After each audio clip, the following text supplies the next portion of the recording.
2024တော့ထွက်ခဲ့တဲ့ Pokemon Sergeant Spark လေးပါမယ်။ဒီမှာစီကြီးဆုံးက Pikachu EX နဲ့ Latias EX Pikachu EX ကလေးကတော့အမအရင်လိုချင်တဲ့ကလေးပေါ့ကွာ။ပေါက်မပေါက်စွာတော့ဗီဒီယိုအဆုံးထိပဲကြည့်လိုက်ပါတော့ရှင်။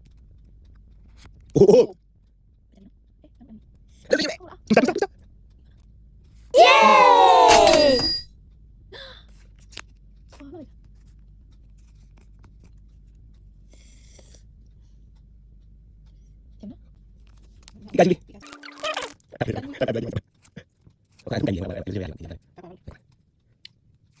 Oh, gaji gaji. Monkey.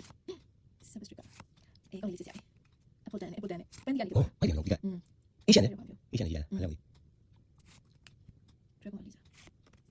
Yang boleh ni. Oh, wah belum apa lagi.